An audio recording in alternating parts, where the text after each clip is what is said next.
ہمارے ذہنوں میں جو معیارات بیٹھے ہوئے ہیں وہ کیا ہے؟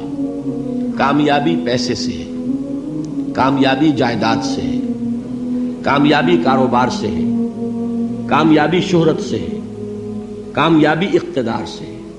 یہ معیارات ہیں. جو جتنا دولت مند اتنا کامیاب، جو جتنا مشہور اتنا کامیاب، جو جتنا پاپولر اتنا کامیاب، جو حکومت پر پہنچ گیا کامیاب، جس نے بڑا کاروبار جما لیا کامیاب، جس نے بہت جائیداد بنا لی کامیاب. یہی ہے اصل میں ساری بس کی گانٹھ. جو تصور کامیابی کا ہوگا اسی کے مطابق آپ کی بھاگ دوڑ ہوگی، اسی کے لیے جد و جہد ہوگی، اسی کے لیے توانائیاں صرف ہوں گی، اسی کے لیے دن رات کی مشقت ہوگی. یہ ہے اصل شے جس کی یہاں نفی ہو رہی ہے. کامیابی دولت سے نہیں، کامیابی شہرت سے نہیں، کامیابی اقتدار اور طاقت اور حکومت سے نہیں، بلکہ کامیابی ہے ایمان سے، عمل صالح سے، تواصی بالحق سے، تواصی بالصبر سے. آپ غور کیجئے اس نقطہ نظر کا، اس ایٹیچیوڈ کا، یہ جو مینٹل ایٹیچیوڈ ہے اس کا بدل جانا ہی انسانی شخصیت کے اندر انقلاب برپا کرے گا. اب آپ کا نتیجہ کیا نکلا؟ اگر تو دولت سے کامیابی ہوتی تو قارون بہت کامیاب تھا، اگر حکومت سے کامیابی ہوتی تو فرعون اور نمرود بہت کامیاب تھے. کامیابی ان سے نہیں ہے. کامیابی انسان دولت میں قارون کی دولت تک پہنچ جائے اور دنیا میں دبدبہ اور اقتدار اور سلطنت اور حکومت کے اعتبار سے وہ نمرود اور فرعون کا مقام حاصل کر لے، وہ ناکام ہے، خائب ہے، خاسر ہے، برباد ہے.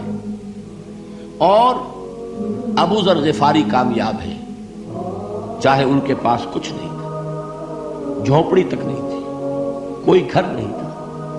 حضور نے فرمایا ہے اللہ کے کچھ بندے ایسے ہوتے ہیں جو کسی محفل میں جانا چاہیں تو انہیں اجازت نہ ملے، جو کہیں اگر رشتہ کرنا چاہے کوئی ان سے رشتہ کرنے کو تیار نہ، کہیں کوئی سفارش کرنا چاہے تو ان کی کوئی بات ہی نہ سنے.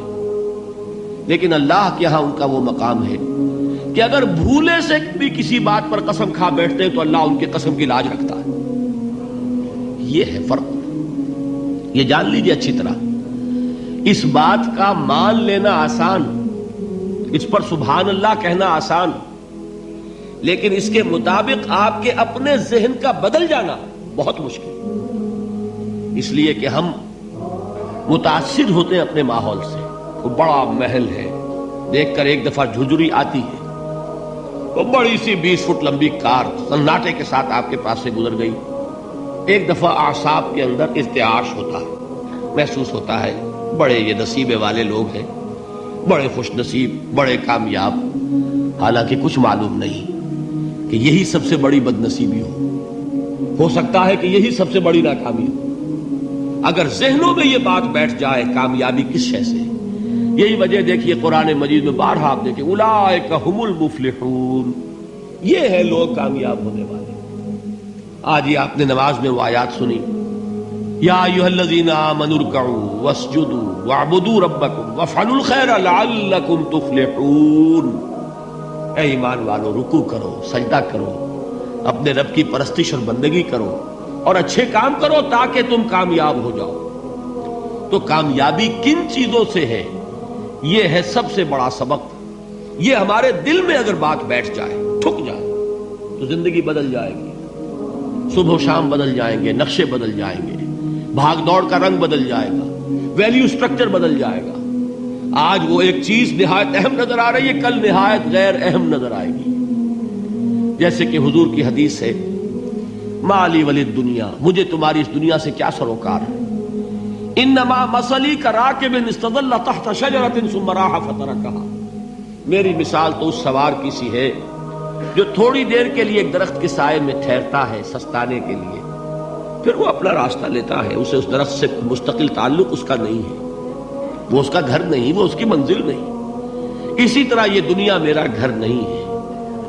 اب دیکھیے ہم کہتے ہیں انا للہ و انا الیہ راجعون، ہم تو مسافر ہیں، ہم اللہ کے پاس سے آئے، اللہ کی طرف ہمیں لوٹ جانا ہے. کن فی الدنیا کانک غریب و عابر سبیل، حضور فرماتے ہیں دنیا میں ایسے رہو جیسے کہ تم اجنبی ہو یا راہ چلتے مسافر ہو. لیکن یہ طرز عمل کب ہوگا؟ جبکہ یہ آیت ہمارے ذہنوں کے اندر بیٹھ گئی ہو.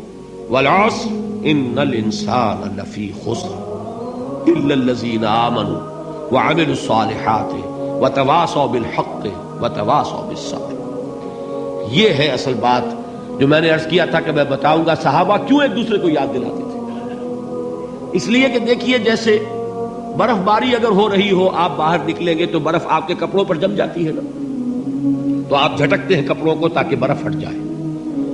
ہمارے ایمان پر اس دنیا میں رہتے ہوئے جب ہم متاثر ہوتے ہیں ماحول سے تو گردہ آ جاتا ہے، برف پڑ جاتی ہے. اس کو جھٹکتے رہنے کی ضرورت ہے، اور وہ جھٹکنے کی بہترین اور مؤثر ترین شکل یہی ہے کہ یاد رکھو کامیابی ان چیزوں سے نہیں ہے. چمک دمک جو ہے دنیا کی، یہ ساری چمک دمک جو تمہیں رجھا رہی ہے، جو تمہیں اپنے اندر گم کیے ہوئے. یہ لفظ گم پر اقبال کا وہ شعر یاد آ گیا کہ کافر کی یہ پہچان کے آفاق میں گم ہے، اور مومن کی یہ پہچان کے گم اس میں ہے آفاق. تم گم نہ ہو کر رہ جاؤ، اس میں مبہوت نہ ہو کر رہ جاؤ، مرعوب نہ ہو کر رہ جاؤ. دنیا ہی کی محبت تمہارے اوپر ڈیرے نہ ڈال دے، تمہارے دلوں کے اوپر مسلط نہ ہو جائے. لہذا تازہ کرتے رہا کرو والعصر ان الانسان لفی خسر الا الذین آمنوا وعملوا الصالحات وتواصوا بالحق وتواصوا بالصبر. پھر یاد کر لو، پھر تازہ کر لو اپنے اس یقین کو کہ کامیابی دولت سے نہیں، کامیابی ثروت سے نہیں، کامیابی اقتدار سے نہیں، کامیابی شہرت سے نہیں، کامیابی جائیداد سے نہیں.